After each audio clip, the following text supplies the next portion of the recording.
Hey everyone, Dr. Leo Krawetz, Healthy Feet Podiatry.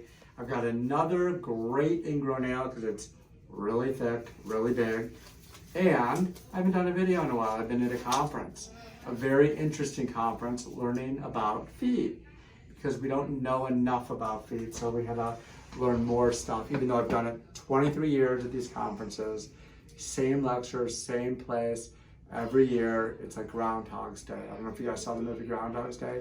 Same thing in the patient's saying, yep. Same thing, 23 years in a row. I learned a lot, so I'm gonna do this super cool new procedure for the nail where we actually tie a string to one end, the other string to the door, and then we slam the door and the nail comes flying off of there, and then it miraculously never goes back in. It's really cool, so we're gonna do that. That's the excitement of today, and that's the exciting thing that I learned at the seminar. Actually, they taught us not to do that, so. Anyway, so let's put the tourniquet on. We've got him numbed up. We did his other toe, and I'll show you that in a second too, because it's kind of interesting to see. It was 2 weeks ago, right? Mm-hmm. Okay. Let's wrap this up here. And we're doing this from start to finish here, so you can see what it looks like. Because I think we usually start with the tourniquet on.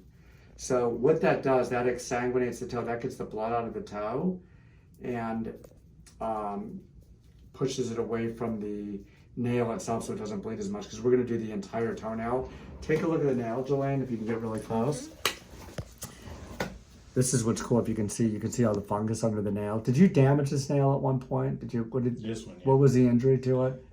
Got stepped on by cleats playing football. Oh, you did? Okay, yeah. So once it's stepped on over and over again, the nail produces extra nail back here under the eponychium, and it grows back thicker than normal forever. So you can see just pressure on that from a shoe, how painful that would be. And it kind of mangles up the nail bed too. So we'll see underneath it if it's real bad. I just want you to see this one real quick too. This was 2 weeks after the procedure, and you can see, look how great that looks. I cleaned it a little bit. I just took an alcohol on a 4x4 and wiped it down, but you did a really good job keeping it clean. And then I took some of the dead skin off, but it looks great after a couple of weeks. So that's what it looks like 2 weeks after. So now we've got him numbed up, and we've got the toe exsanguinated, and we're ready to get that nail off. So let me get my handy glasses on. These are my X-ray glasses. I can see through the toe with these glasses on. It's really cool, an exciting magic trick. I'm trying to entertain the patient here at the same time.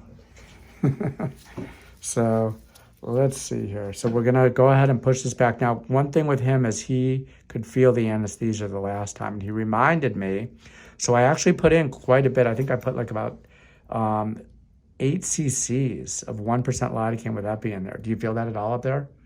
No pain? Good. No. Any pain right here? Nope. Okay. So by now he'd be screaming if this actually hurt. Okay, so now what I'm doing is freeing this up, and this is all by feel under the eponychium, and this is actually good. He's got great anatomy here because you can see, look at how I can lift that eponychium up when I do this and bring it all the way around. It slides right around it really, really nicely too. So this is gonna come off pretty nicely. Now that I'm under it, I'm gonna flip this back, okay, under the nail, and I'm going close to the nail because I try not to damage that nail bed as I do this. And we've done this before, and I'm putting my spatula under it. I'm actually pushing down on the toe at the same time, so it's actually heading dorsally, the spatula, and you can see it coming through the toe right now. You see it popping through, and we're on the nail bed itself. And this is the twisting motion that we can do. I know it looks traumatic.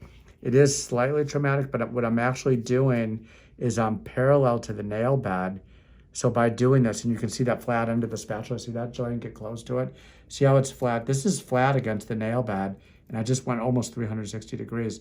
It's gonna do very little damage to the nail bed rather than just ripping it off. So I actually basically just freed it from that nail bed.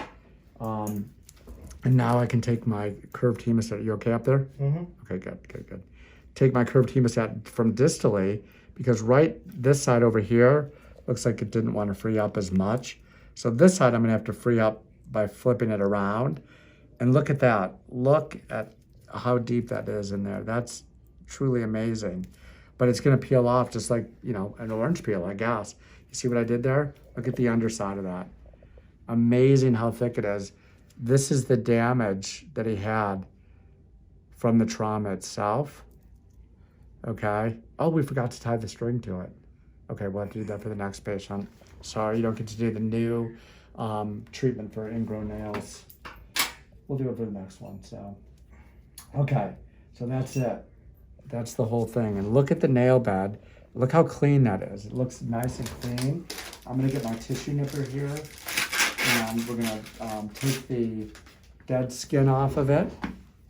I'll show you this. And there's not a lot of trauma here, which is great. This will heal fast too, like the other one. Did the other one bleed a lot last time? No. Okay. So the great thing about his, like I was saying, you know, the anatomy is good, and the nail itself didn't damage the nail bed too badly. But you can see, I mean, look at this. It's kind of rough right there. See that right there? I'm gonna just show you what it's like with the edge of this. But it is a little bit rough, and that's all soft tissue. It's very little bit of soft tissue. It's only about 3 millimeters on top of the bone. So that's really like periosteum right there. A lot of times what we see when people go too deep or rip this off or it's traumatic, you can actually see the bone underneath. This is actually part of the nail itself too. It's actually part of the callus that's formed from the nail digging in. You see that? Mm-hmm. Kind of cool up there, right? Is it freaking you out up there a little? No. Okay, good. But I'm gonna clean this out now on the side. This is the most important part right here. See how I spread that? Can you see in there, Jelaine? Mm-hmm. I spread that there to see, is there anything still stuck in there? And I'm feeling around too, because that's when you get regrowth, that's where it'll grow from. It's usually the edges, and I see something right here too. The edges of this they can get regrowth because there's usually some nail that gets stuck in there. And I'm looking right here, and I see a little bit of stuff right here on the bed. That's good. So this side over here on the medial side of the toe, it's a little bit rougher, and there's still a little bit of stuff here. Okay, and I think that's it. Now I'm doing this by feel too. That's it. So now we can kill the nail matrix. And this is what we do with the sodium hydroxide. We're gonna put 3 sticks here, 30 seconds each. This is pretty cool, I have to say. It never gets old for me. This is my form of entertainment. Some people go home and watch TV. I come to work and I take toenails off, and that's how I get my entertainment. And then I tell my wife all about it, and she's impressed because every story is different. Every toenail is different. Right, Jelaine? Right. Even Jelaine's been doing this a long time too. Jelaine's been doing this about, what, 13 years? Yep. Did I get it right? Mm-hmm. Yeah, very cool. So Jelaine's been doing this long enough that she's seen many toenails removed. And I don't think she finds it entertaining though. Do you find this entertaining or no? Sometimes I do. Do you wish you could do this, like, have like 16-hour days instead of 8-hour days? No. No? Okay. I'm good with 8. She's good with the 8 hours of toes. So 23 years of doing this. It's still a little bit entertaining to me, but I'm sure one day when I'm not taking people's toenails off, I'll miss it. I'll tell my grandkids about all the different toenails I took off and all the different shapes of the toenails that I took off. You ever dream about it? How every toenail was different than the next. I have had dreams of being chased by toenails. It's really weird. Seriously? Yes. And they were chasing me, saying, "Put me back. Put me back on the toe. Where's my home?" I guess they were like homeless toenails. Very odd. I guess that's an odd dream. Then I woke up and realized just a dream. All right, let's see here. I wonder if there's shelters for homeless toenails. Just a bunch of toenails sitting around in a room, hanging out looking for toes. All right, this conversation's getting very strange. This is what happens when you sit around and think too much about toes. Okay, so this is vinegar and water. We're flushing it out. Is it 50-50?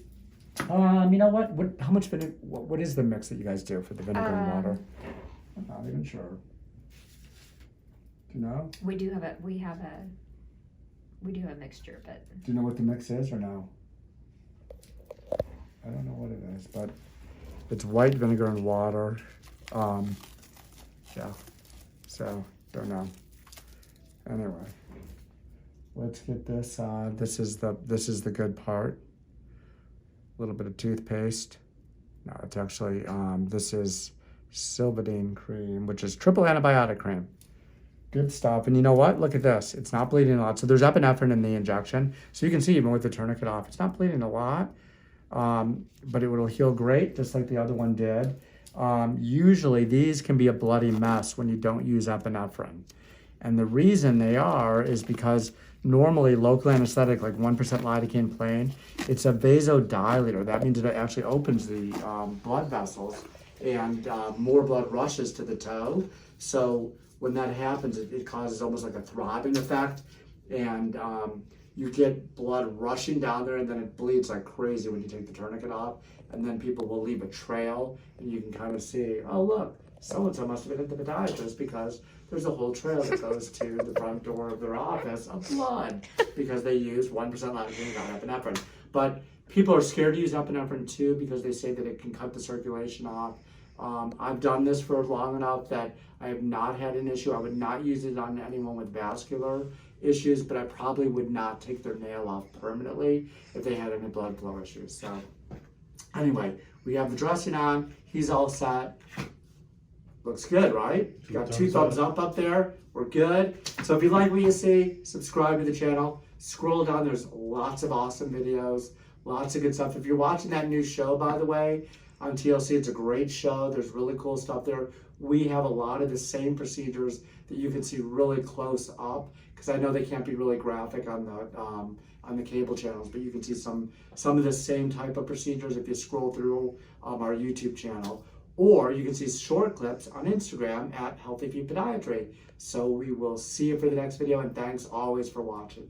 Bye.